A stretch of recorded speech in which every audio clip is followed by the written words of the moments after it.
Bon dia, Eva Cordia, Eimear Burke here. Welcome to another Fireside Chat. This is 143, and as is customary, I will start with a prayer for peace. Gomara Shiakon fud na crinne, Gomara Shiakon in our jaili, agus in our jirha. Gunari Lin, Lenar Kridge Garmaka, Gomwich Buikas Jev, Quivdaka is spirit Quivdaka. May peace prevail on earth. May peace prevail in our homes and in our countries.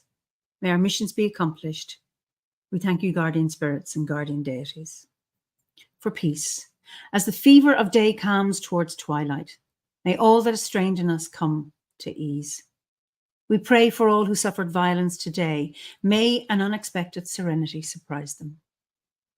For those who risk their lives each day for peace, may their hearts glimpse providence at the heart of history.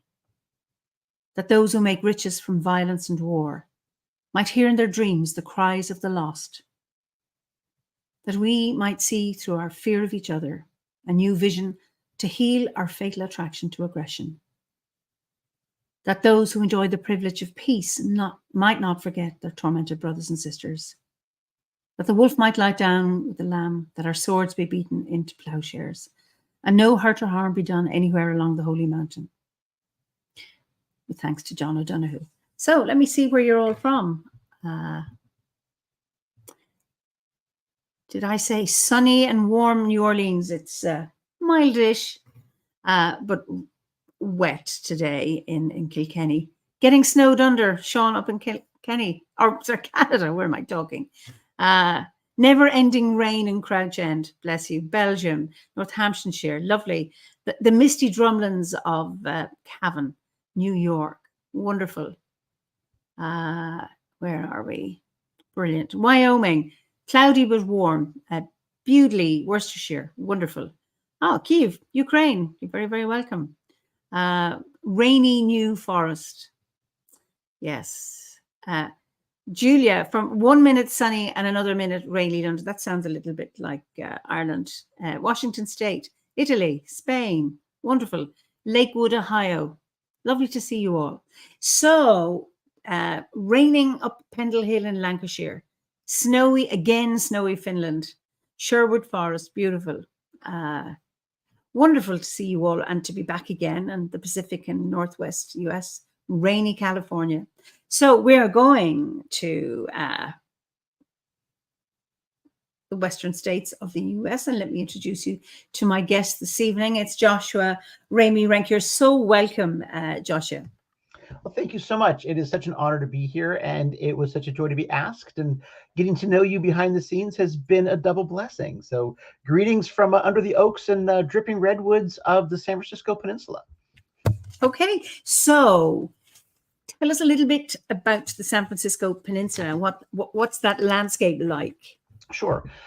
So it's interesting because the peninsula is that little tongue of land that stretches up from, up and because so we have the bay on one side, which is relatively still water and really big, and somewhat marshy. A lot of it's been reclaimed and built on. And then we have this spine of mountains, the Santa Cruz Mountains up the middle, and that's where all the redwood forests were. Beautiful. And to this day, there's still remnants of that. And my town, Redwood City, was named because when they cut all those trees down to ship them up to San Francisco over through the bay, they came to the port of Redwood City. And then you go down the mountains and you end up on the Pacific coast, and that's Santa Cruz and all of those type places. So my sort of stomping grounds has always been a little south of here, down in Monterey and Carmel, up to San Francisco. And so where I live, I can get to virtually every kind of hiking or outdoors landscape one could want. From hiking in the redwood forests and the scrublands, one direction. Another direction is in what we call the East Bay, is cattle country with a very different type of rolling hill. and the occasional oak tree. And then 4 hours away is Tahoe and skiing and all of that stuff.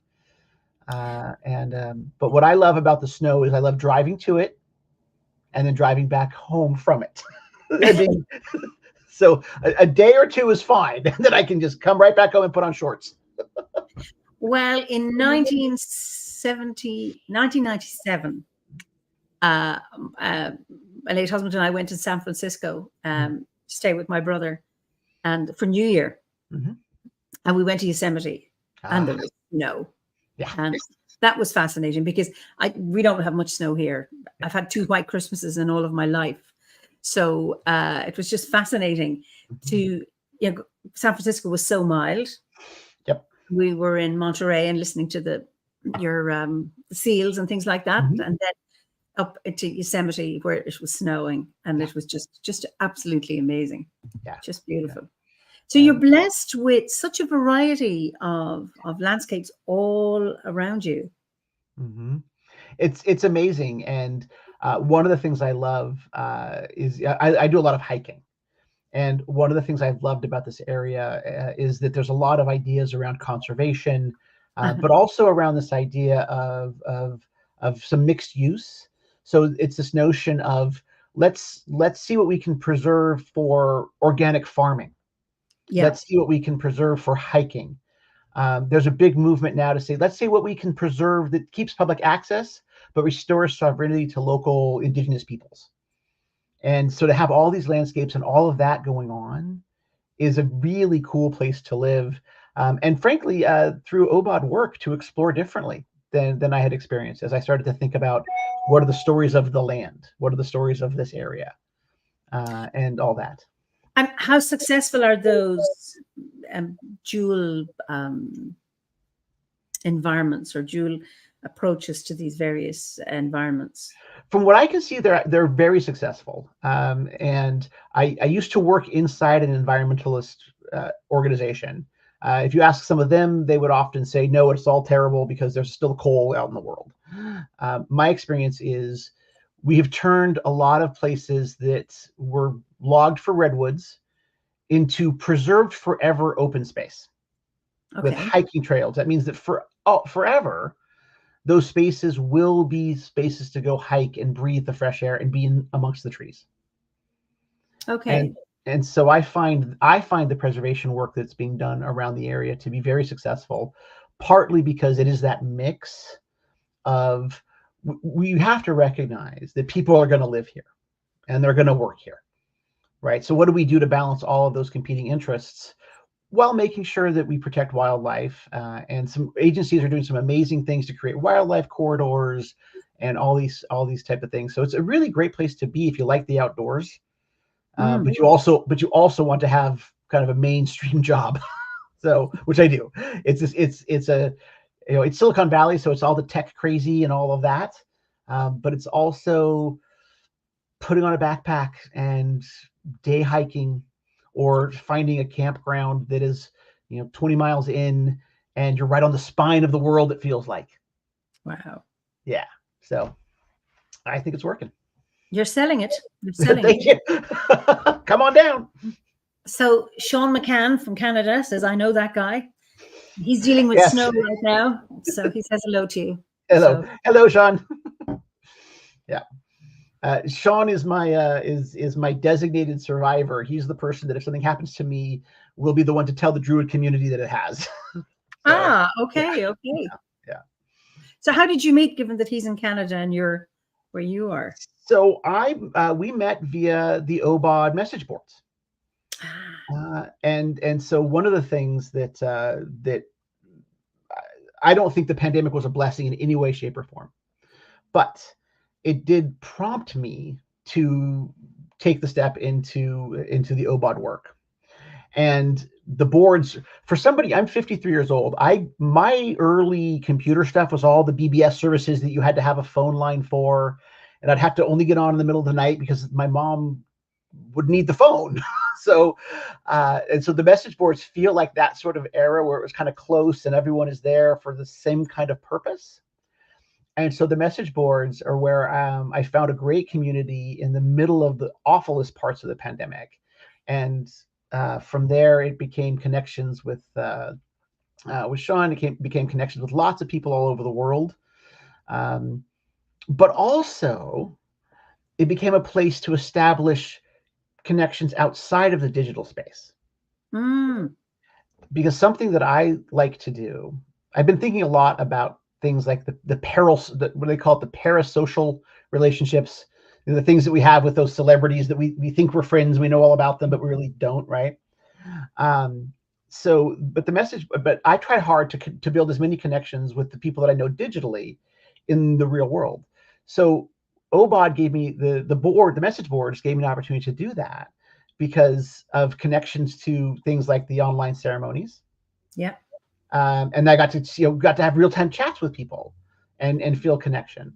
It gave us access to obviously the Druid cast, of course. But then we started some of us build our own connections. So I run a postcard project off the boards where if you sign up, I promise to send you 2 postcards during the year at some random interval, because I like sending postcards to real people. And apparently people really like getting postcards from real people. So, that's how it works. How lovely. And you've got a message board greetings from Wanderer. Hello, Eva. Yes. Yeah. And Tracy says, howdy from the path of the total eclipse in Ohio. Yes. So I'm not too sure when that's happening. Is it? It's Monday. Yeah, Monday. Yeah. Okay.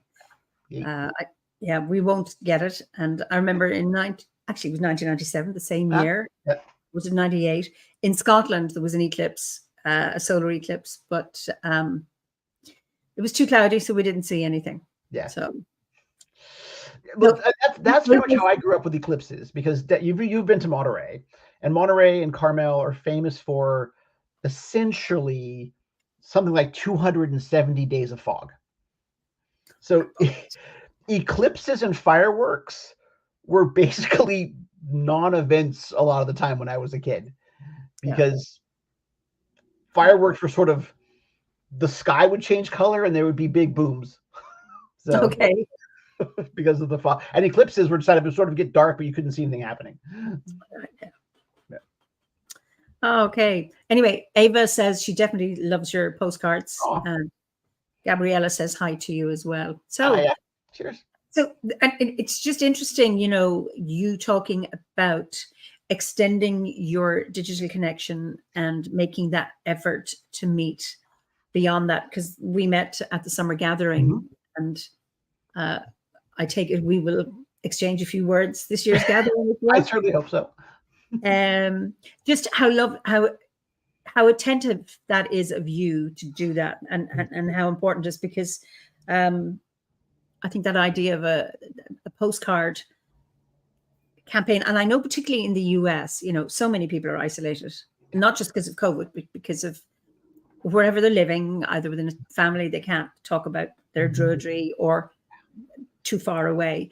And having, in addition, some other point of connection, I think is really, really important. I think so. It's a gift. Yeah, it is. And the thing that I find so interesting about the online spaces is that it does give so many opportunities for people that are isolated for a variety of reasons. You mentioned some of them, and we haven't even really talked about folks that it's the only safe space for them to be trans, or their only safe space to be by whatever they're in the closet for. It provides a safe space, and also it provides the ability to build trust out so that you can connect outside. That's right. And that has been such a gift for me, is to be able to build that trust with folks. And because, to be really clear about it, the postcards are as much a blessing for me as they are for anybody that gets them. I love knowing that I can be down in the Grand Canyon and there's a little postcard place, and I'm like, I'm going to send this one to Canada, and I'm going to send this one to Ireland, and this one's going to Stockholm. Like, I get the joy out of that. I think it's lovely, and you know what? It's so simple. I think it's just lovely. Just beautiful. I mean, nice comments. I agree. Our online forums are so vital. That's from Catherine. It really is a gift. So, questions. Yes. Your name, Yes. Rainy Rink. That's Yes. a really, it's a fascinating name. Yes. You call. I think my UK friends and Irish friends call it a double-barreled last Yep. name. Yep. Okay. So yeah. So Ramy is my mother's maiden name, Okay. and then Rank is my father's name. And so I have my mother was very conventional and very modern in different ways. So she was unconventional in the sense that she met, married, had a child with, and then said, "Oh heck with this," and divorced 3 different men. The 60s were great in California. But also very conventional in that every time she married, she took the man's last name. She gave the child from those marriages their father's last name. But my sisters and I have 2 sisters, an older and a younger. And we wanted everyone to know that we were that we were a family. Okay. And so we took our mother's last name, which is Ramey, and appended it to the first part of our name. So we all 3, my older sister and my younger sister, we all 3 have the Ramey dash something. Brilliant. Yeah, it works out really nicely because we used to do a lot of theater together, and people would see us on the program and know that we were a clan. The Rainy dash something family. The Ramey dash something's exactly right. Yes. Yes. Brilliant. Yeah. Yeah. Brilliant. So, you're not long in OBOT, is it just like since around the pandemic? Yeah, so 2021, I think, is when I took, because 2020, 2021, it's all that blur of pandemic stuff, Yes. right? But I will say before I joined, I had started to kind of restore myself to a bit of a pagan path and was listening to Druidcast and things like that before joining OBOT. So did you have, what kind of a spiritual background did you have before discovering OBOT?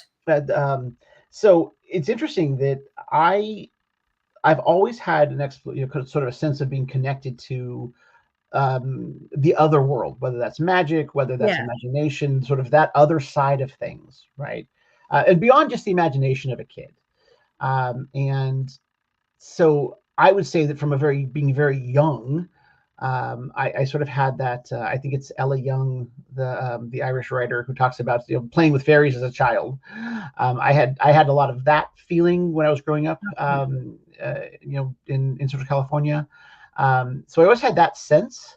And then I started to explore it more deeply in late high school and college. And I think I took a very normal path, or not normal, but maybe common. I started with getting a tarot deck, and I think that, and maybe more so for men than for women in this particular path, I started to read all about Aleister Crowley, and there's always that whole, I am the great beast. And it's like, okay, you're a 22-year-old photocopy repairman, and I know that because you were at my office last week. So I did a little bit of that, explored some of the more ceremonial magic spaces, and they really weren't for me. And it was something that I've always sort of had it in the background, but then mindfully set it aside a little bit because I wanted to focus on other things. Yeah. I said, I want to, I'm the guy that ran away from the circus and joined the man. My mom would be perfectly happy if I had never finished college, gone lived in the wood and written poetry. Like that would have been like her ideal for me. Right. Oh, that's just wonderful, because that is so unconventional. Yeah, very much so. Yeah. And I was like, no, I'm getting an MBA and I'm going to work at a bank. So various times and various things, and I set it aside. So, and I actually wrote a pretty mindful poem about actually setting it aside. And then before the pandemic, a few years before the pandemic, I started realizing that was a piece that was missing from my world, was the spirit part. Yeah. So I kind of got myself back on a solitary Wiccan path. And then after that, like everything just started to fall into place. I was at the same time I was thinking like, okay, I'm back on a solitary Wiccan path. But I would love to connect more with people, right? Actually have a real connection, but I'm not exactly sure how to find those folks in a way that's comfortable, And I was at a business dinner sitting next to somebody, and I complimented their tattoo. It was a costume party, so her arms were bare, and I complimented her tattoo. And I'm nosy, right? I have tattoos, and I always want to know the story. So I was like, tell me about it, because it was a triple moon tattoo. And I was like, so tell me about that. What's the story? And she didn't get uncomfortable, but she just said, I'm not totally sure what I should say here. And I was like, oh, I'm betting, and we kind of had a little bit of exchange. And it turns out that she was the president of kind of the pan-pagan group in San Jose. Wow. And then it turned out that they had their weekly evening meetings at the restaurant right across from my office. I was like, it's not going to get any easier than this. So I got back on the path. Thanks, Sean. But now you're secret agent Druid, subverting corporate nonsense with mindfulness, a fifth column made of oak. Anyway. I think that's true. So I got back. So then I reconnect with the pagan community locally. And since then, I have been able to more mindfully connect, obviously, with Obod. I've also become associated with several other pan-pagan groups, the Covenant of the Goddess, as well as Circle Sanctuary. And it just seemed like one thing would lead to the other, and it was an obvious next step. How did you find Obod? So, as I discovered later, Obod had found me for years. I had tarot decks and the Druid Oracle on my shelves, no idea of the connection. I had a Penny Billington book in my bookshelf that my sister had given me, because in her mind, I never stopped kind of being on this pagan path, right? Yeah. So once I was like, I need to kind of organize those books. I was like, wait, this book's by Penny. Wait, this is the guy that was on Druidcast last week. And so it was there. Wonderful. And Druidcast became the voice of sanity for me and reconnection to magic during the pandemic. And then I was like, I'm going to go ahead and do this thing. I'm going to join. I'll see how this goes. Worst case, at least I read all these books now and consider them better. So Obod had found me years ago. And a little bit, it's like the idea of the labyrinth versus the maze, right? You only have one direction, and sometimes you're back at what you think is the same place. That's right. But your perspective is very different. So I was like, no. Now I get it. Now I understand that this Oracle deck actually is the code to decipher this one because of the tree alphabets. And I was like, okay, this has been sitting literally on my bookshelf, and it's all coming together. It's brilliant. It really was. I just want to get back to you. You said, as a child, you were one of those kids who could see fairies. And because I'm not familiar with your environment. I know if somebody tells me they saw fairies in Ireland, I go, yep, it's right there just beneath the landscape, or in Scotland or in Britain. Mm-hmm. That tradition is there. Sure. So what were you tapping into? So I think I was tapping into what I think are the spirits of place that exist everywhere. And I think that my framework, because I was a precocious kid, I've had conversations with some of the folks that you've mentioned in the chat about, there's sort of the Venn diagram of people that were like Tolkien nerds, played Dungeons and Dragons, were early readers. It's almost a perfect circle, in some cases. So I was a very early reader. We didn't have television when I grew up, because again, my mom wasn't even an ex-hippie. She left the hate before I started calling it hippies in San Francisco. And so no TV, lots of books. And that was always, so my frame of reference was Tolkien and Arthurian mists and Mists of Avalon and things like that. So my experience was with, I think, the spirits of the place and the land. And I think my mental translation of that was fairies and silkies and the books about there's those like have you ever heard of Lady Coddington's Book of Pressed Fairies by Brian, right, which is a terrible title and a brilliantly wickedly funny book, right? So Brian Froud, those are all books I had as a kid. And so when you're in, I grew up in Carmel.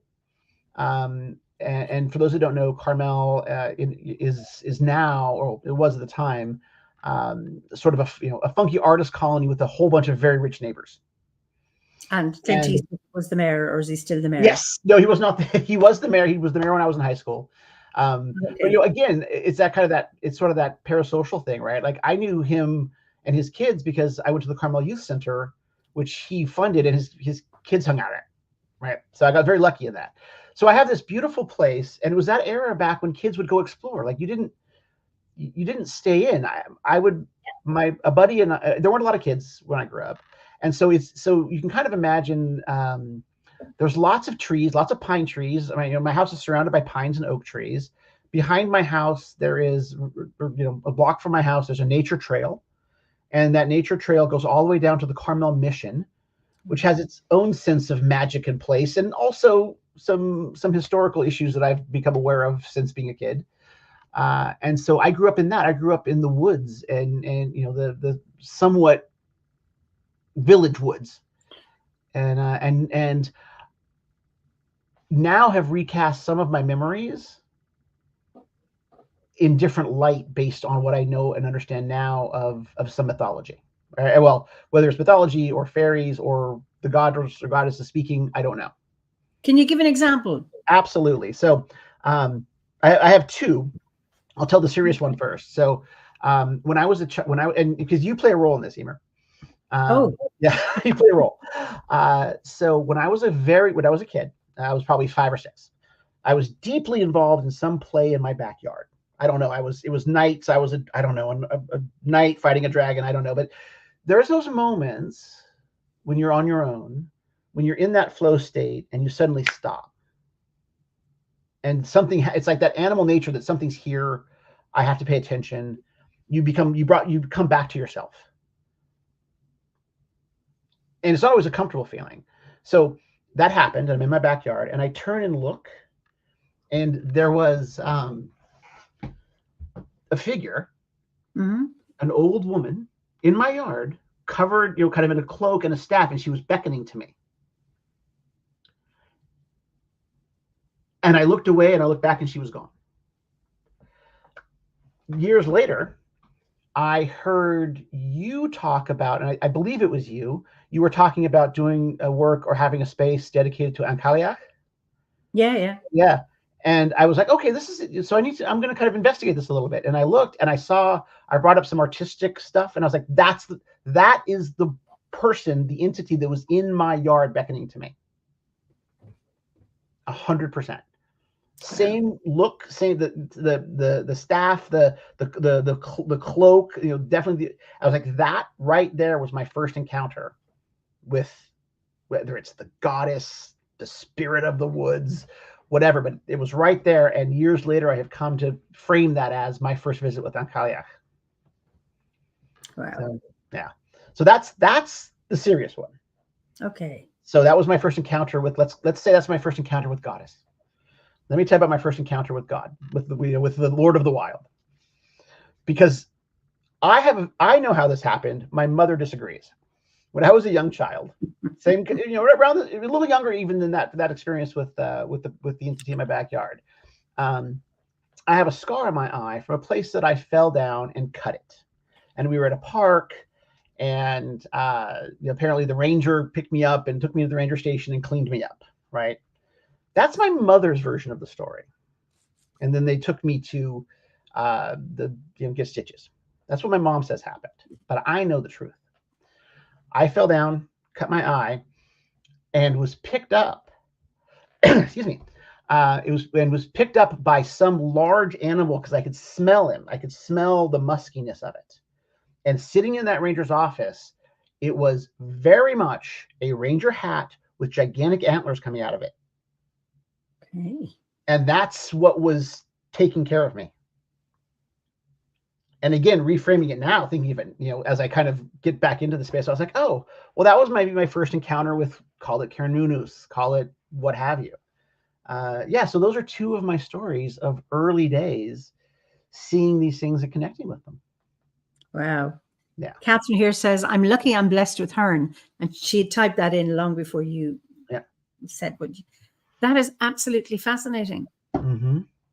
So, and having Obod as a place to say these things and talk about them and not have people go like, oh, it was, maybe you should have been on antipsychotics or, something like that. And just, it's like, okay, maybe it was, maybe it wasn't, but that sounds cool, is such a blessing.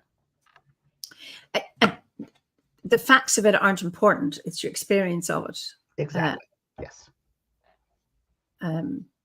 Anne-Marie says, what you experienced was a gnome, not the cartoon character, but exactly as you said, a spirit associated with that land. Now, what I'm interested in is that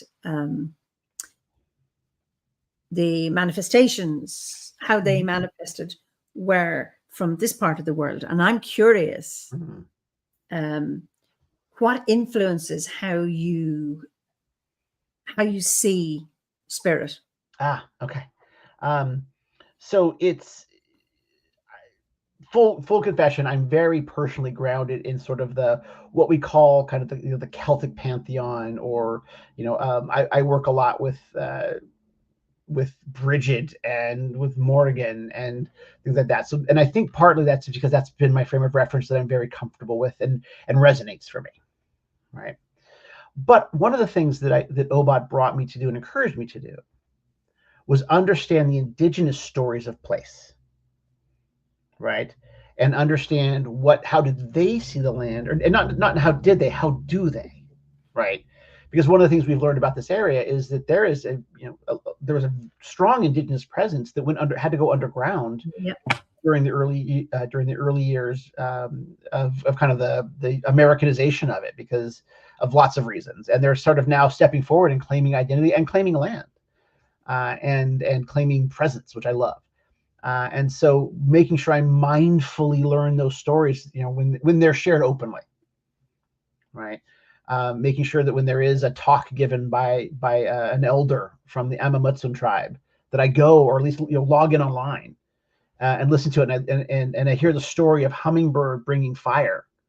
And so now every time I'm in my garden and there's a hummingbird right at the plant by my side, I connect that with the local spirits also, because there's a mountain range that is part of the Santa Cruz mountain range. There's a mountain called Mount Umanum that was the place of the hummingbird, and that's been restored not to complete indigenous sovereignty, but to indigenous connection.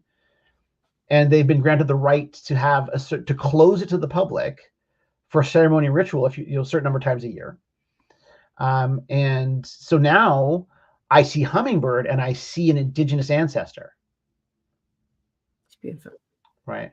Because I'm working hard to learn what is this land story before that Celtic pantheon, or before those things came. How did people see it then, and then what carries through to now? That's beautiful. I think you're fortunate that you get opportunities to hear those stories. Yeah. I don't know if everybody in the US can, wherever they live.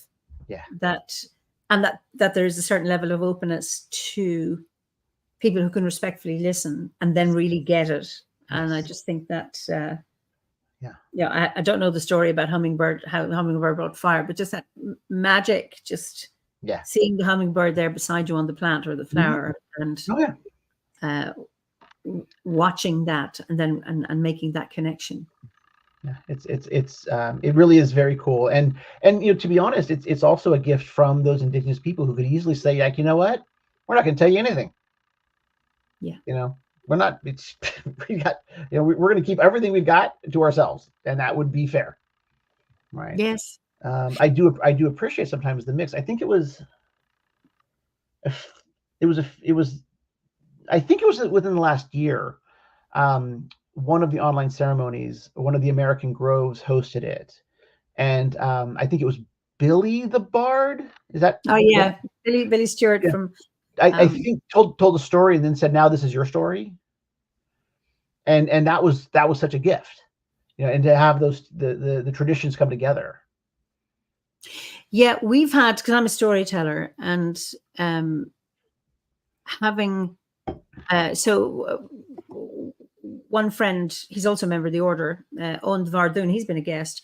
He is an amazing writer of travel. He's a traveler, an Irish traveler. And so I don't know, has he got 3 or 4 books now published on Traveller Tales. Now for Ah, him is tell those stories. Yeah. And I've come across others, it's like, no, don't keep those stories to yourself. Tell the stories, because if that's how you keep them alive. Yes. Yeah.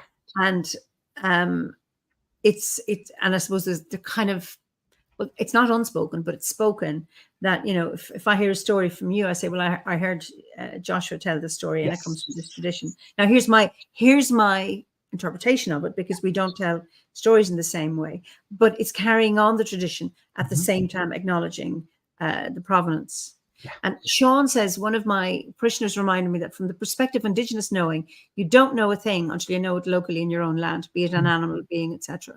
Yeah. So the questions from David: in your relationship with the hummingbird, were you ever able to place where one flew in and around your hand? I was not, it's funny. I did try a thing where I made a little red sugar water thing and tried that. And it didn't work, and I realized, you know what? There's plenty of great food for them around, and they're right nearby. I don't need to do that. What I have done though, because it's kind of cool, is in a town. There's a town kind of in Northern California called Redding, and they have this nature park.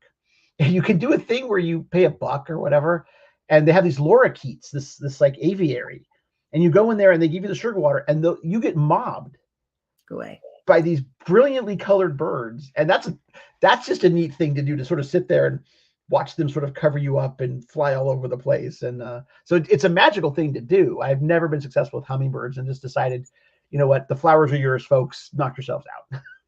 Wow. Just brilliant. Okay, this is Scott Lay Gibson. Here in Southeast Colorado, there is an equinox association in our canyons called Crack Cave. People have said that Celtic people came here a long time ago through the rivers from the ocean.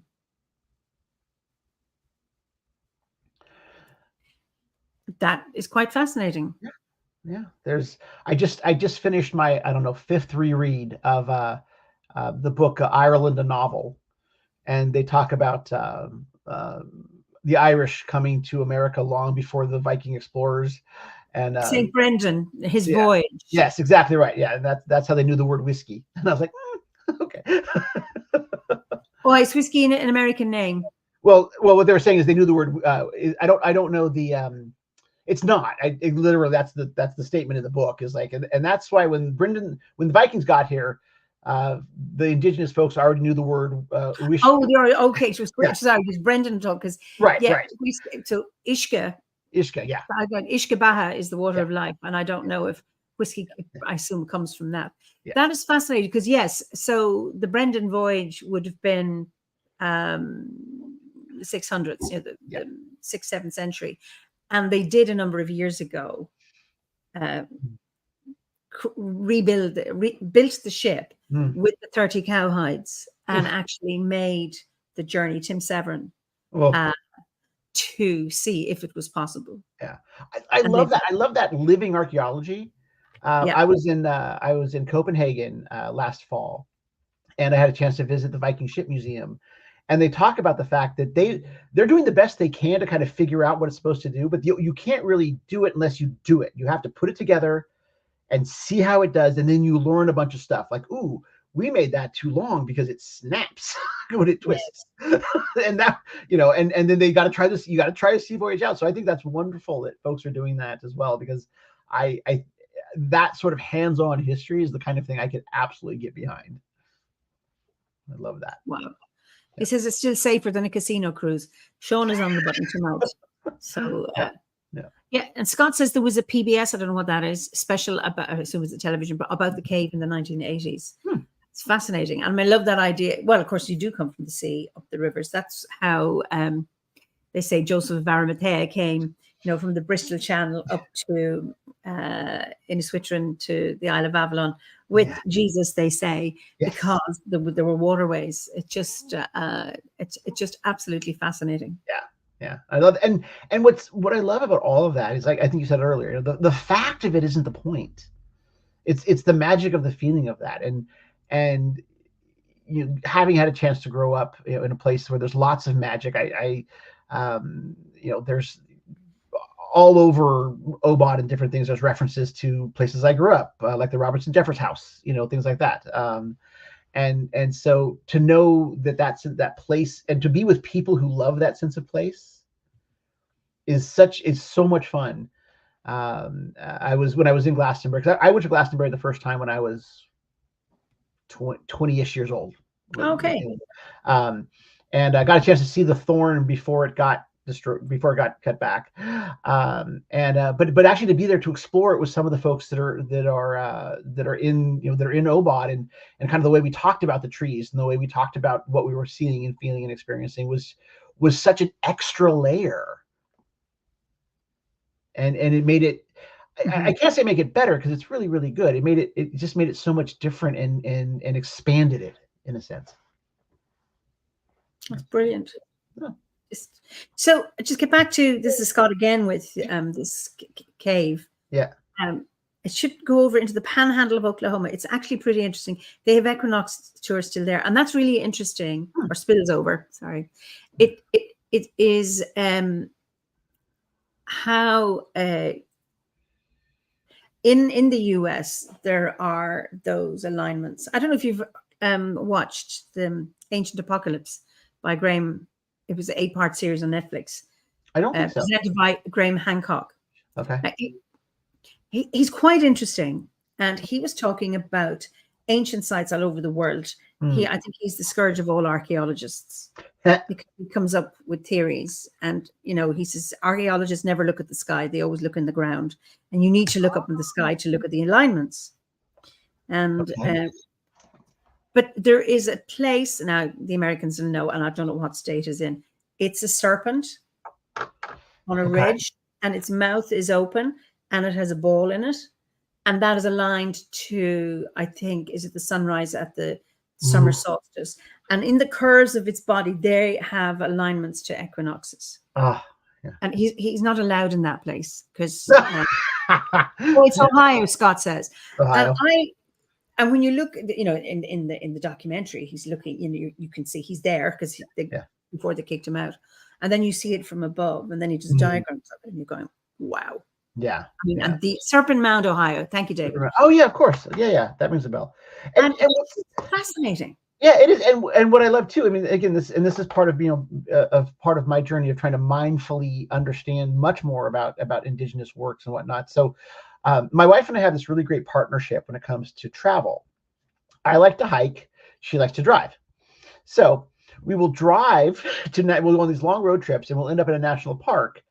And then we'll do a short day hike, or I will go for a long hike and explore. So we both get our way, which is great.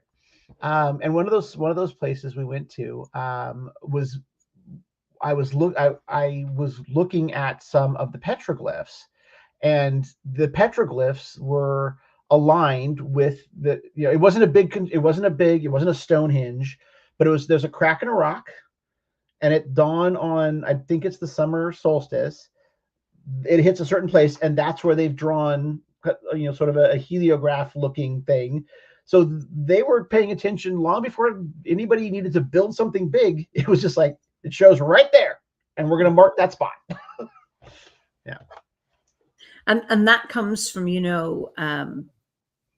that observation and that stillness.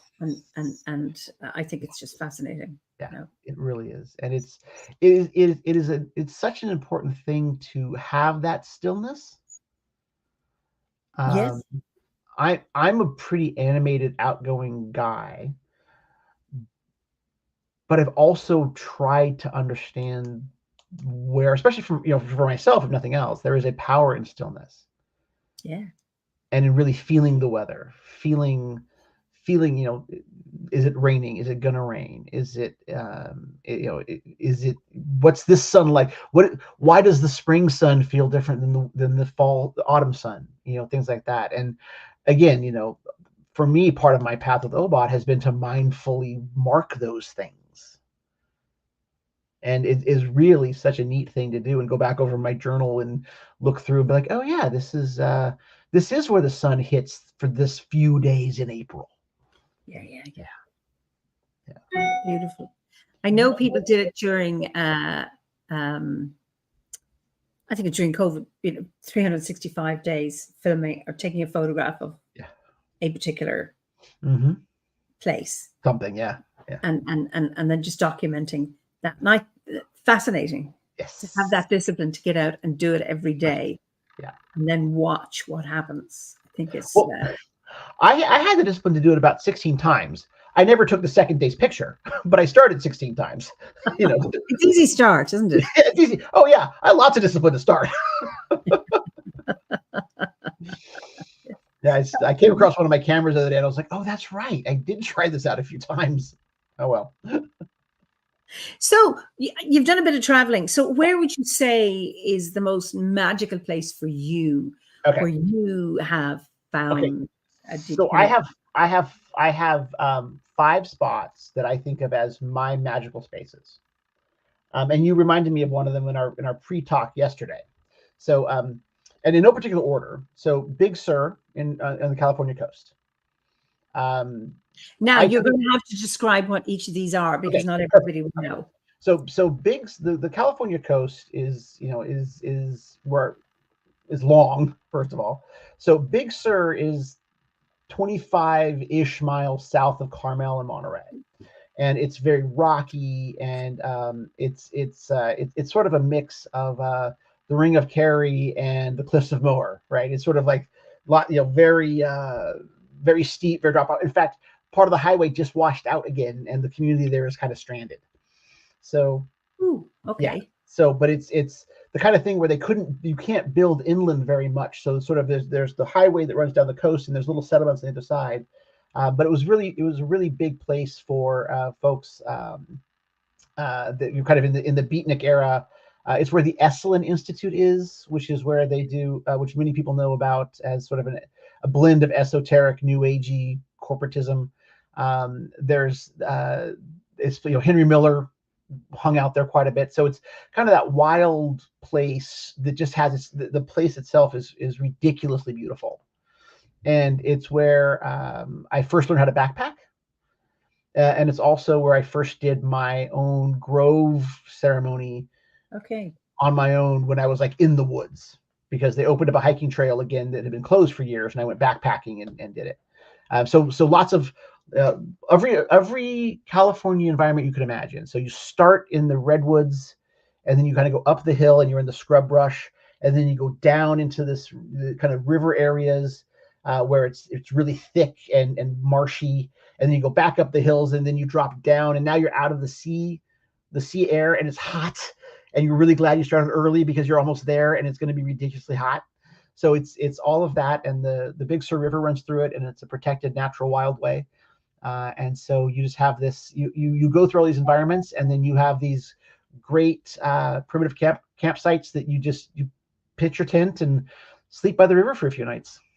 It's beautiful. Absolutely beautiful. And then Plitvice Jezera National Park in Croatia is a big one for me. Plitvice, I'm sure I'm butchering the name. It's Plitvice. It's a big national park with waterfalls and wooden walkways. And it is absolutely gorgeous. And it's where in Croatia is it? It's on the Dalmatian coast. Okay, because I was in Split recently at a storytelling festival. I know. You said that, and I was like, oh yeah. And so I was going to ask you if you had been there, because it is amazing. I was just there for 3 days. So I went there. I've been there twice. I went there once with my best friend is Croatian, and so we went there after we finished high school, and then when I finished grad school, we took our then spouses on like a little mini version of the trip that we took, and so we went back there, and these amazing crystal blue waters and waterfalls, and you just feel it. You can just feel that it's a space that. I don't know if it's the churn of the water or what, but it's just an absolutely magical place that is every fairyland you could imagine. Wow. So there's that.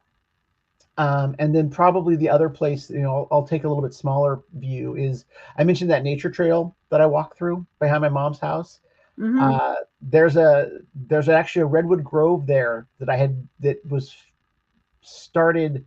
It was founded in the 90s, and I had never known it was there. I've been exploring that space since I was 7 years old, in the late 70s, and I visiting my mom and walking back through there, and it was a place where some of my first kisses with girls were back there and all that kind of thing. So very magical place for a young man. I took this little path that I hadn't really seen much of. And it's not a very big park. It's long, but it's narrow. And suddenly I'm in the middle of this redwood grove, and there's a plaque there dedicating it to one of those one of these guys from the 50s or whatever that helped start the thing. And I realized he had been a really good friend of my grandmother. Who had lived in the town before we did. So that space is really, that whole park is a sacred space for my family and I. It's where every Thanksgiving, the family has the dinner, and then we'd all go for a walk through there. Oh, lovely. And then to kind of discover this whole new aspect of it, beautiful, when it was ready for me, was amazing. Just beautiful. Yeah. So, and then the other two are very deserty, and they're somewhat similar. One of them I haven't been back to since I was 17. Okay. I spent some time in the Sahara Desert as an exchange student to Tunisia one summer. Okay. And that was pretty mind-blowing for a 17-year-old, to be like, what is, I was coasts and oaks and trees, and now I'm like desert and rocks. And then lastly, the Grand Canyon. Okay. Yeah. So the Grand Canyon is a place that I fell in love with when I first saw it, and it's too big to describe, and it is too big to encompass. And I've been very fortunate to be able to backpack across it and river raft through it. Yeah. Wow. So I've never been. Yeah. No, and I've actually got a poem about that if I could share it. Oh, please do. People would love to hear poetry. Our viewers are very all right, appreciative of poetry. So I wrote this in the canyon. And so I kept having, it's a place for dreams, because I was there for 2.5 weeks, almost 3 weeks. And it just, your brain goes in a whole different place. And so this is called The Grand Canyon Speaks to Me. And I did have it in Touchstone. I'll take you from your gods, and I'll take you from your kin. If you return, you will be changed, and ne'er the same again. I'll take from you your trinkets, from some their blood and bones. Some will pay the highest price, and rest e'er among my stones. No cruelty or evil sits inside, but what you bring along. So come and find me in yourself, and write new lyrics for your song. More iron in your deep red blood, and more grit within your spine. I'll let you leave, perhaps this time, but some part of you is mine.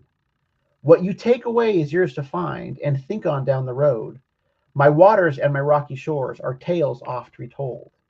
For you and I are never done, though this journey sure will end. We'll talk in thoughts and reveries, and in dreams that I will send. My river flows within your heart, and evermore you'll know the canyon never leaves you, however far you go.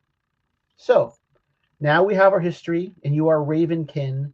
No matter where or how you fly, know that you'll be back again, once more to sleep beneath my stars and hear spirits of this place, and to feel your heart forever twinned and your soul in my embrace.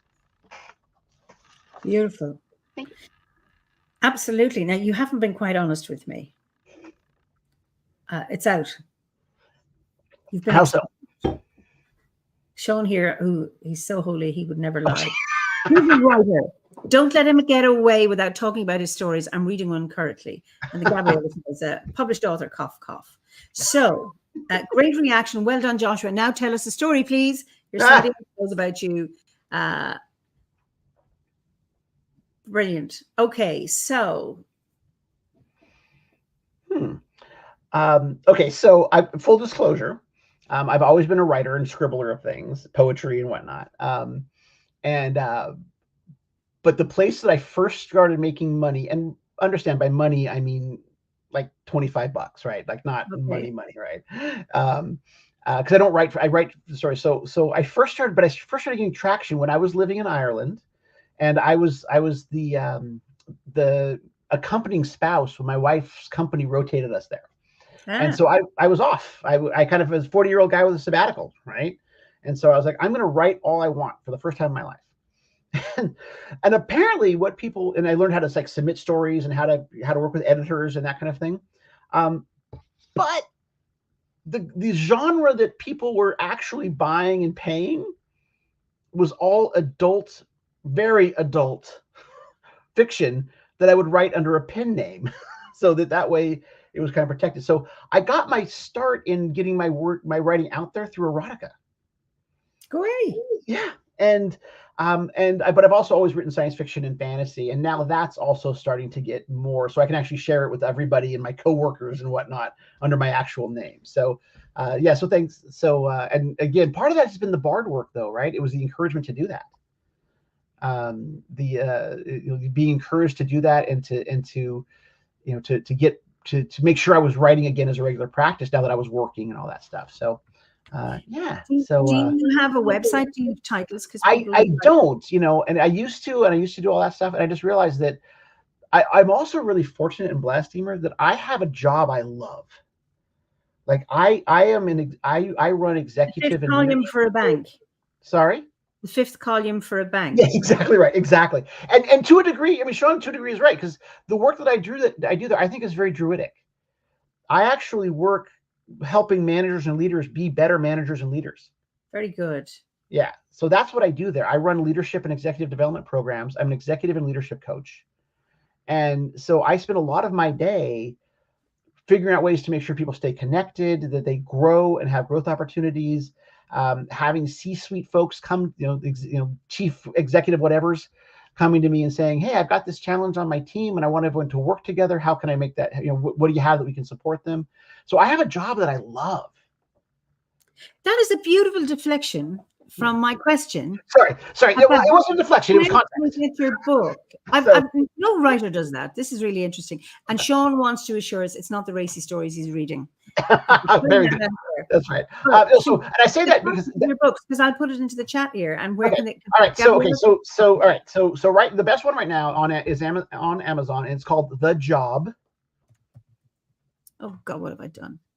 Excuse me. Yeah. All right. Sorry. I just The Job. Okay. And that's the title of the book. It's called The Job, and it has my actual name, so you can see it. It's actually under my name here, which is great. Okay. Yeah. On Amazon. Yeah, on Amazon. So, and is that about business, or that's a story? No. That's sort of an imagined future where magic is real, and maybe it's in California and maybe not. And kind of a space where the world is different shaped, and it's sort of Western-y, but also very magic-y. And it's a long short story, and hopefully, fingers crossed, it will be one of many, because it was a story that I wrote during the pandemic. It's one of my favorite stories I've written that is actually long. And it's actually out there in the real world, and came out 3 weeks ago or so. So, yeah. So, but I don't have a website. That's because I don't spend a lot of time marketing and whatnot, because I have this job that I like that kind of takes my energy for that stuff. Okay, well, Sandy says writing erotica is a skill. Not many can accomplish it without being smutty. Well done. Thank you. Do we know what your pseudonym is? I'm not even sure how much is out there anymore. You don't? Oh, okay. It's because a lot of it was sold to websites during the world has changed even in the short period of time that I've been doing this, but a lot of it was sold to websites that are kind of defunct now. But sure, I mean, if people, so I'll give you the pseudonym if folks want to hear it out. So it's the first name is Jaye. Jaye. Mm-hmm. Last name is Raymee, which is Raymee. Okay. Well, it's out in the world now, so they'll just put up equals pseudonym. Okay. If you read it and you blush when you meet me at summer gathering, then I will understand. Yeah, don't worry. And Ricky, do you know Ricky Gellison? I think we crossed paths. I think, yeah. He dresses like a rainbow. Yeah. No website for Bardic Smut ? Anyway, Ricky, you can work something out there. So Brilliant, brilliant. No, it is funny because, and I am actually extremely proud of that side of my writing, and it was what freed me. There's a great book called My Life Uncovered about just that. It's about a woman who wants to write great screenplays and ends up getting really well paid and having a lot of fun writing porn scripts. Oh, okay. But that freed me up to be like, I don't have to try to write these brilliant, great American stories. I don't have to be Jack Kerouac or John Steinbeck. I can just write cool stories and people were buying them. But what I can't do is go to my office team and be like, hey, I just published another story about, about this, and this. Whereas I can do that with these ones. It's a little more mainstream. Well, you're on Goodreads, according to Liz Hills. She's written it down. She says here, so. Oh. Your past is still with you, I think. It probably is. I'm sure. I think there's stuff out there still in anthologies and whatnot. So. Oh, brilliant. Yeah. Well, I shall investigate. Okay. So, back to your druidry. Yes. Let's just put some gravitas into this conversation. Okay, let's do that. With in your 3-4 years, on this path, how has sorry, Sean, we're going from fireside to smoking hot. Okay. Oh, brilliant. Well, you're getting loads of congratulations. Jules says, actually, many writers got their start writing erotica. Yeah. So thank you. Oh, bless us and save us. So, so how has druidry supported you in your life? Yeah. So what it did is well, first of all, it saved my sanity during COVID. Okay. Yeah, right? Yeah. And I when everything was going to absolute crap, right? And I could listen to Liv Torque talk about her, tell a story. When Dave or when I could listen, I ended up listening to the whole back catalog of Druidcast. Yeah. Those voices became, restored me to the magic of the world, not just the terror of it. Yes. Right. And it was a measure of how powerful it was and also how cool Dave the Bard is, because I wanted to tell him all this during the summer gathering. Right. So I had this whole thing about, Professor, all the folks, the professors, the poets. And what I got out was walking up to him and said, Druidcast, save me. And I burst into tears. And he says, and I'm short and he's very tall. Yeah. He goes, do you need a hug, mate? And I said, So later I wrote him an actual note that said, this is what I meant to say. So first of all, druidry restored my sanity. It restored magic to my world and my life. And the magic of those myths and the legends and those sort of things. It also gave me a framework to think about it that I'm a little bit more comfortable in than in the Wiccan and the witchcraft worlds, which I'm pretty comfortable in those spaces. But I don't see myself being a Gardnerian high priest at any point. Yeah. Right.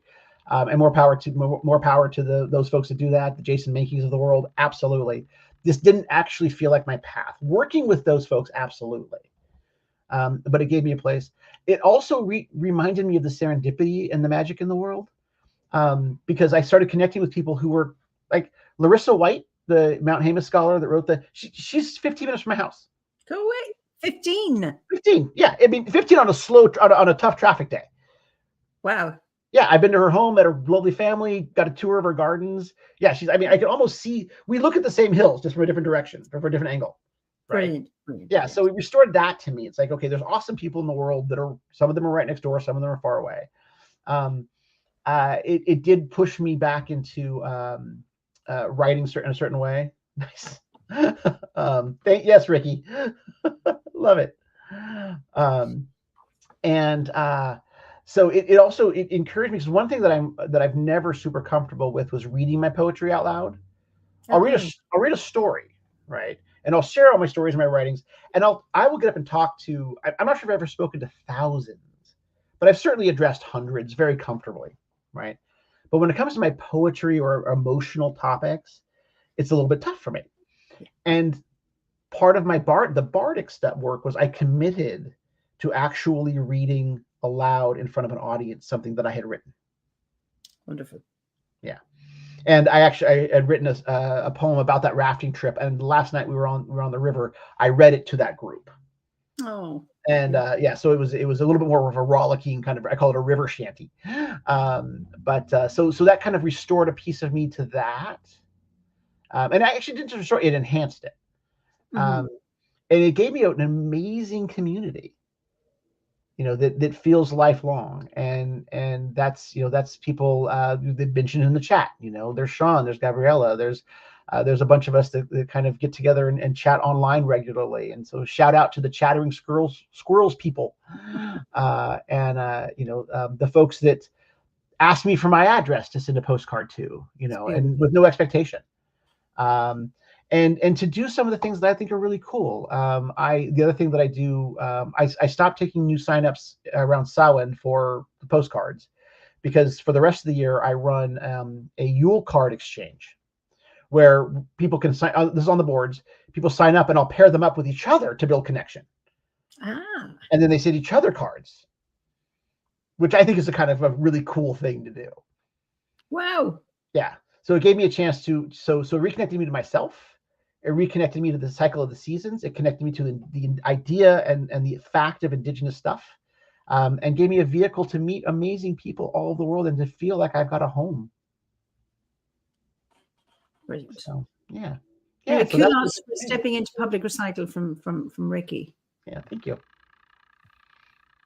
That is just beautiful. So you've been quite a weaver of webs then, through the medium of cards, postcards, Yule cards, or whatever. And I just love that notion of getting other people connected rather than you doing all that stuff. Yes. Beautiful. Yes. Beautiful. Yeah. So, what is apart from writing erotica, what is the most reckless thing you've done in your life? The most reckless thing I've done? Yeah. I've gone skydiving twice. Okay. That was pretty, that was pretty reckless. I mean, they say it's safe, but at the end of the day, you're falling out of an airplane and hoping that some cloth catches you. You're safe until you're not. You're safe until you're not, right? Exactly. It's only the very last part of the fall that kills you. That's right. Yeah. I think that so in terms of physical danger, I think that was a big one. I think that when I decided to do the rafting trip to the Grand Canyon, that felt reckless on a whole different level, because COVID was still very much a thing. It was 2022, so it was 2 years ago. People had been vaccinated, but for me to step out and get on a boat with just a few people in very close proximity, even though we're in the great outdoors, and to do it for I think it's 17 nights or 18 nights, a good long time with people I had no idea who they were, no idea what to expect. That at the time felt extremely reckless to do that. Here's the question: will you know people? I can see we're not going to get off this topic. No. And funny, Francis is in Finland. He must be cold. But anyway, I think this might be a concern for him. So no, it was fully closed skydiving. Wrapped in a parachute or whatever. But so that at the time felt incredibly reckless, right? And then I think the other reckless thing, is stepping openly into these pagan spaces, because in America, for all that we talk about the fact that it's freedom of religion and all this stuff, there is a very, very, very strong streak of, if it's not a certain religion, it's bad. Yeah. And I've had conversations with people about pentagram necklaces. I've had conversations with people about tarot cards, and understanding that as a cis het white American male by birthright, I have a lot of privilege sitting on me that I carry around. So someone to challenge me over my beliefs is going to be very different than if they're than somebody of a different color or race or gender persuasion. I can sit, all of the institutions in America were designed to support people who look like me. And yet it is still a dangerous thing in some places to be out in this way. And so and that's something that I'm still working on, is to actually be very open with the work, the work that I do, with the druidry that I do, with the Wicca that I practice, is to be open with it outside the world. So that's reckless on a very different level. It's almost a mental level. Well, it's coming out, and as anyone who is different is coming out, in a conventional conservative world, you are taking a risk, and I'm very aware of how lucky we are in Ireland. Even though I was listening to a podcast today, and someone was talking about the Ireland of the 70s and 80s, which was very, very conservative, and the Ireland now is completely different. I mean, I taught in a seminary for 27 years, and everybody knew I was a priestess, and I'm a priestess and a druid. Never had to account for it. And most people, and even in my own family, and particularly my mother, found it difficult at the beginning, but not now. And I mean, she'll tease me. She no longer worries that I'm going to hell. And, I'm not banished from the house, or there was none of that. Right. As some people have, like you're no daughter, and you are breaking away from. I mean, she struggled with it.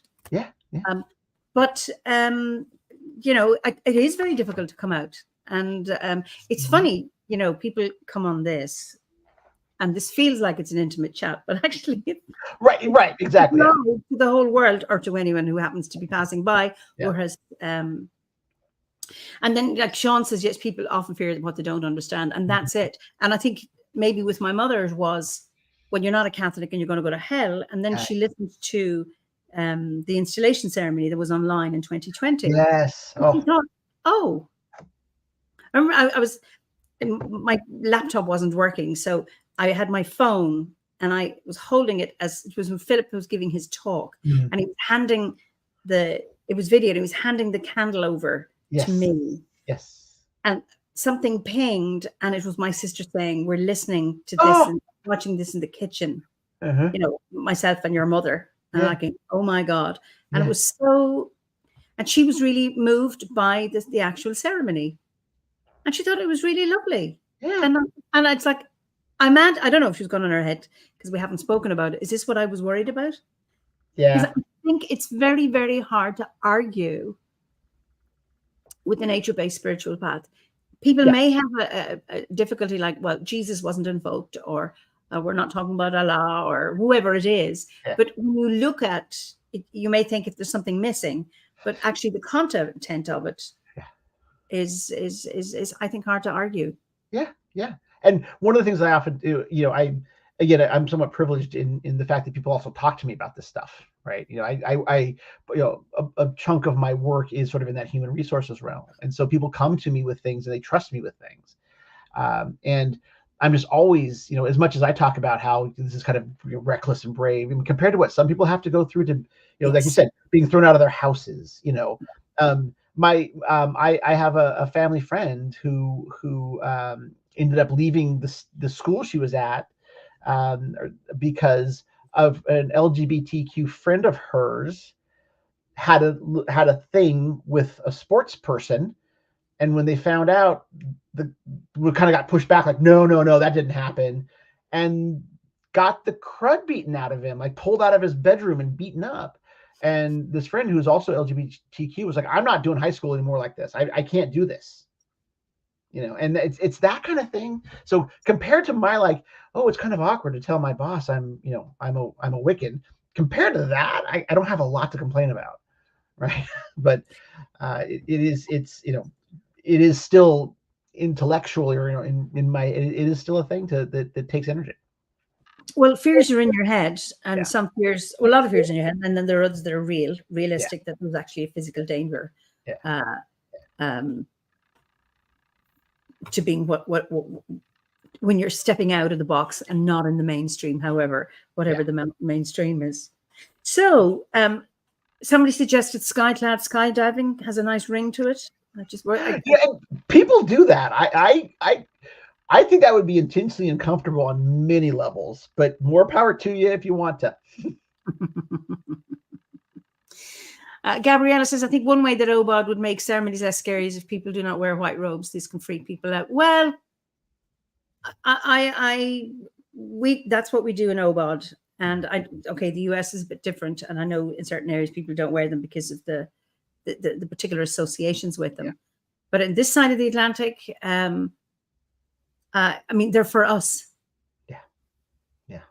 And It's I a tricky personally thing. don't like anyone dictating to me what I wear.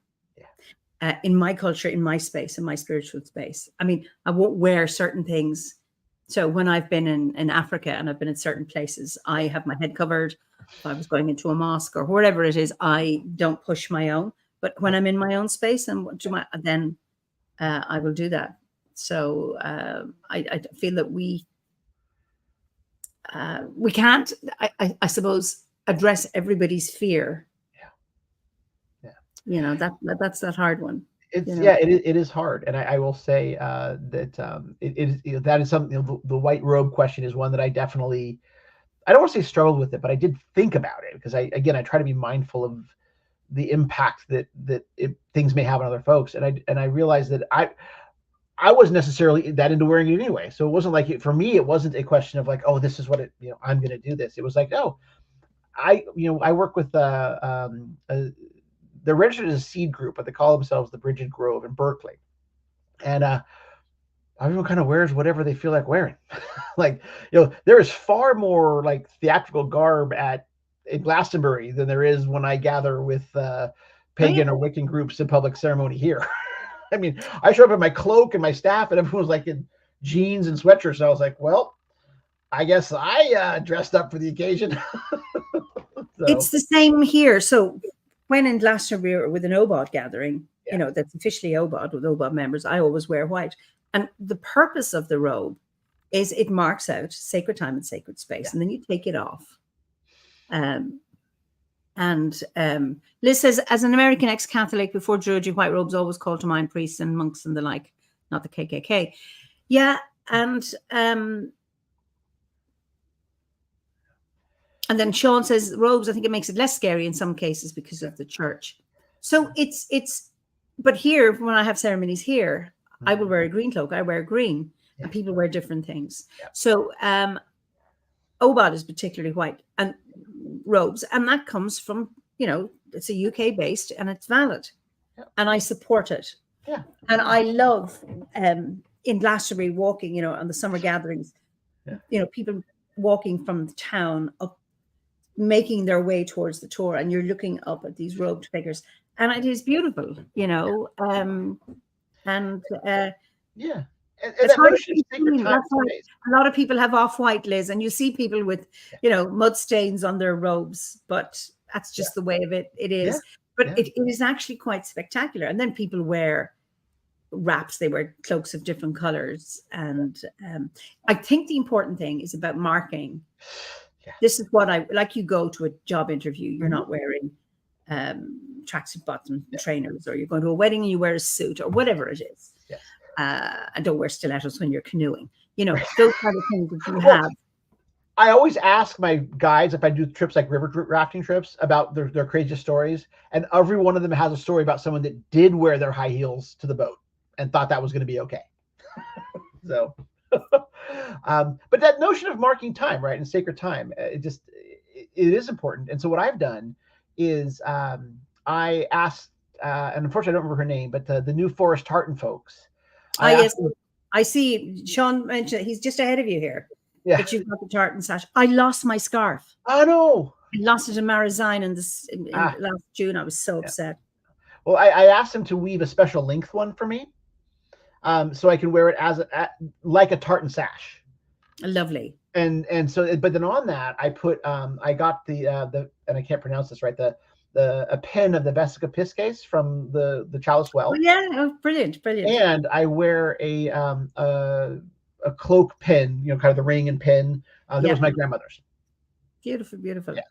And Sean, it's not an OBOD tartan; it's a bod. Tartan. It's Bard, Ovade, and Druid. It's not OBODs. It's anyone can wear it, but it's beautiful. I mean, I had a lovely one, which was merino and silk, and it blew off me, and I was myself. So no, so I wore that. I had the scarf, and then I realized, because I'm not a small person, I'm like a beer keg on toothpicks. It didn't quite work as a sash, the scarf.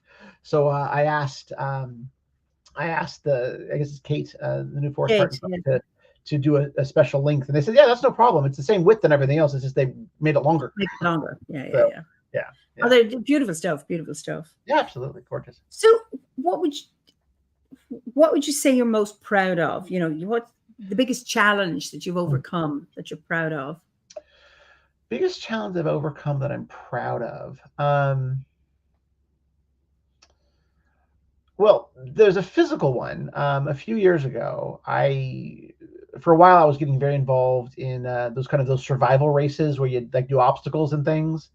And I destroyed the tendon on my right ankle.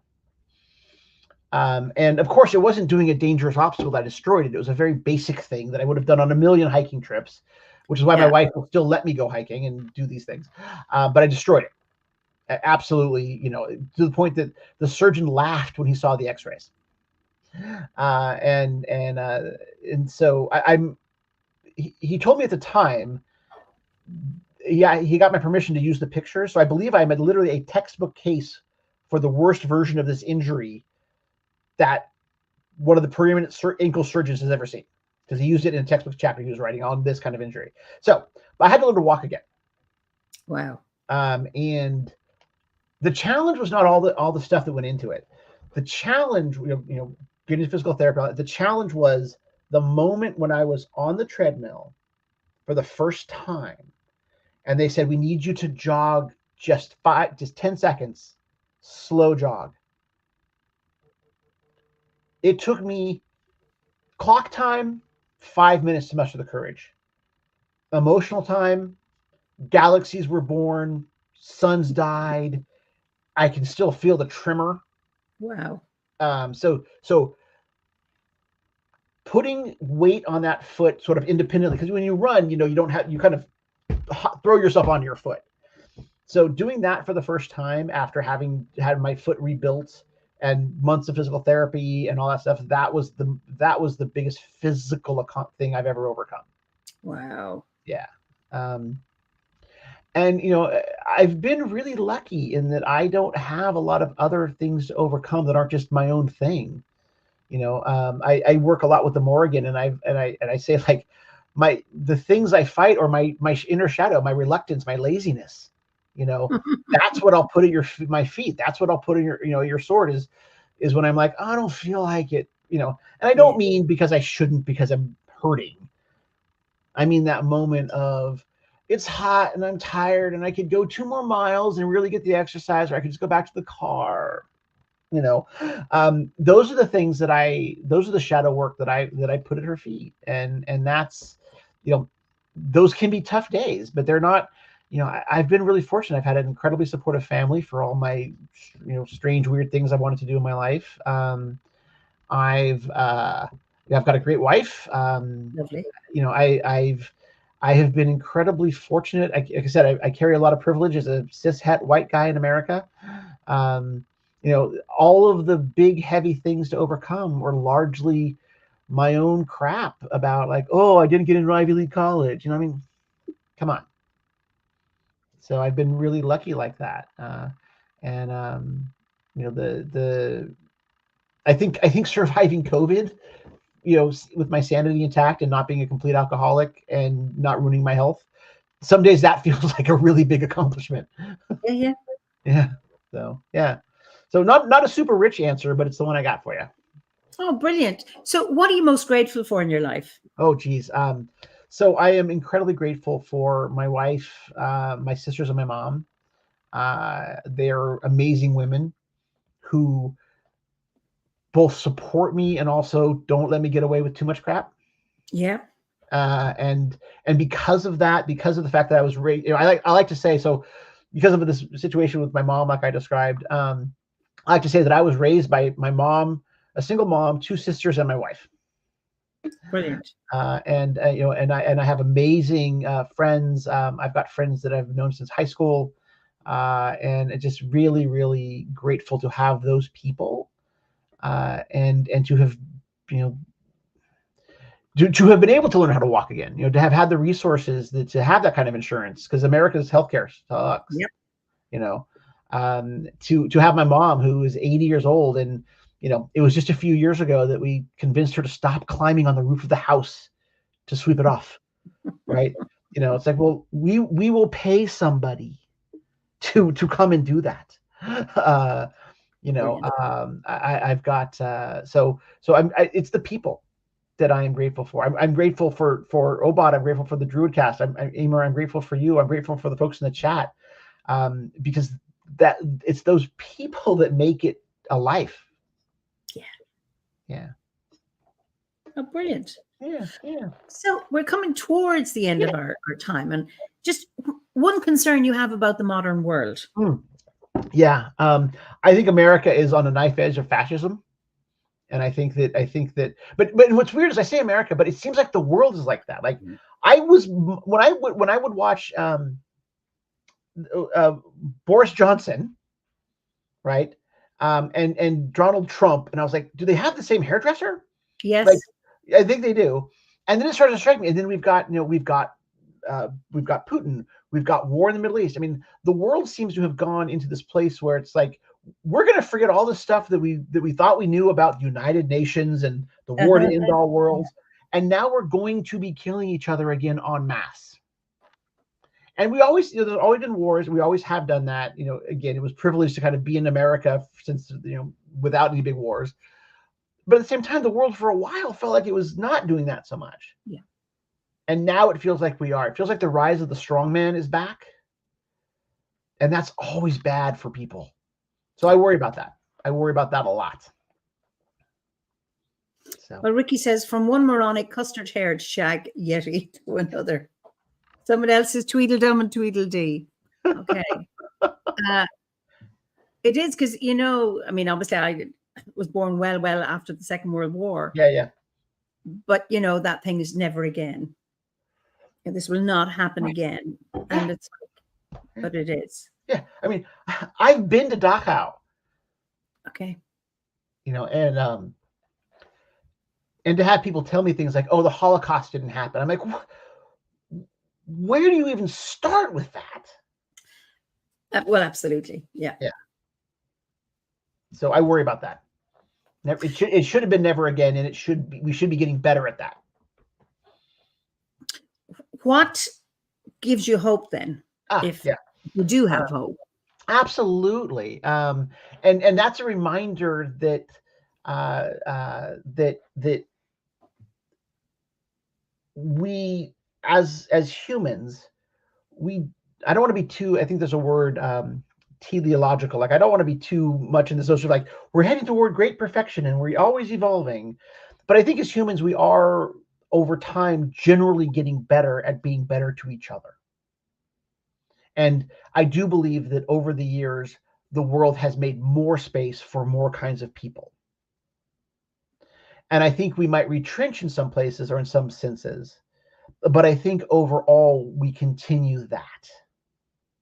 And every now and then I will take myself off to the coast. I'll drive through those Santa Cruz Mountains and down to the ocean, and I'll sit there and I'll remember that no matter how weird it gets, these waves will still be crashing here, because they have and they will. And the Wheel of the Year helps remember that every time I look at the trees dying, and all of that they do come back. So that's where I sit, and I do definitely sit in hope. Yeah, and just Nimi says people forget, what happened in the 30s, and Sean says it's why telling people stories is vital. And she said, it's so easy to let things go, not standing up for love and equality and peace. And then Carmen, and it's that quote from Where Have All the Flowers Gone? And each time I hear it, I get emotional. Yeah. When I remember the song in my head, it's like, when will we ever learn? When will we ever learn? Yeah. And I think our peace prayer is so important. I get criticized because I'm talking about peace and not out fighting for liberation. And it's like, well, it has to start in here. Yeah. And that's where it starts. It's a hard thing. And I often believe that if you could, if I've been doing mediation work lately and kind of stepping into that space. And, that ultimately I think people will, things are, that does not to dismiss the horrible, horrible things that happen in the meantime, but over time, I do think things settle out. And if we can focus on, for my belief, to your point, my belief is that my best role is making sure that the people I know and the spheres that I work in are equitable and peaceful and fair and nonviolent. That's the best thing I can do in the world. So when I can get a couple of people who work together to get back to being good at working together and liking it, that's my contribution to world peace.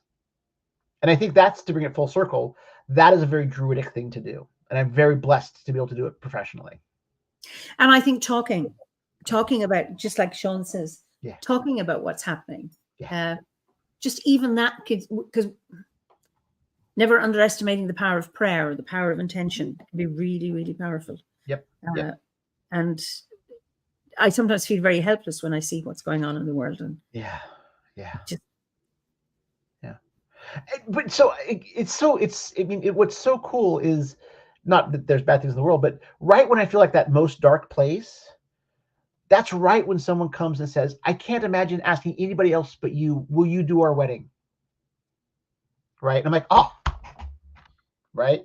That means that right there is some space of good things that are happening and that people are growing and that they're feeling that peace and connection and joy, and that I've been invited to be part of it. Yeah. I mean, it's your service. And I mean, even like the postcards, you're talking about small little things, you know, you get the story about the girl and that she's walking along a beach and all the starfish are struggling. And, she's throwing them back in and someone goes, what are you doing, little one? And she says, I'm trying to save these. And he said, that's not going to make any difference. And she said, well, it does to this one.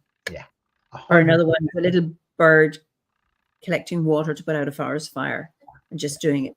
And it's like, well, I'm helping. This is what I can do. Yes. And I'm helping maybe one other tree or one plant. That's what we can do. With a single step.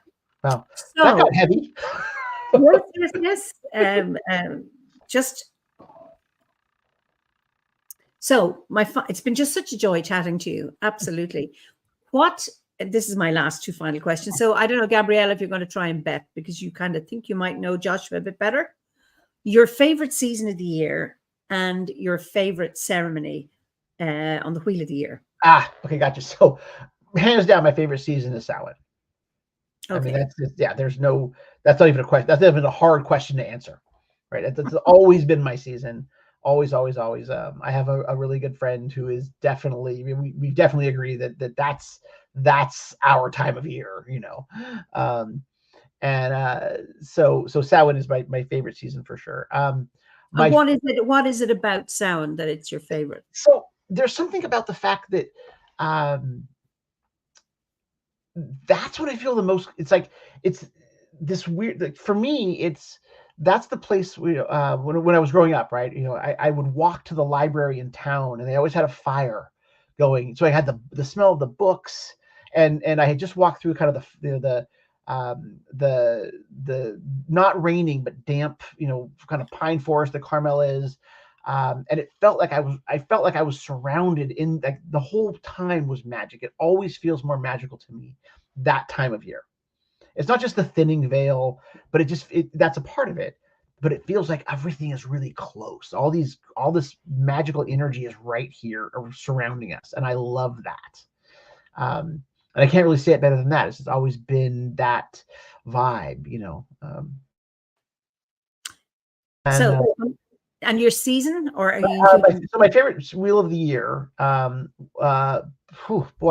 that's a tough one. I think I like kind of the solstice festival, the summer solstice festival. Winter and summer solstice is the best.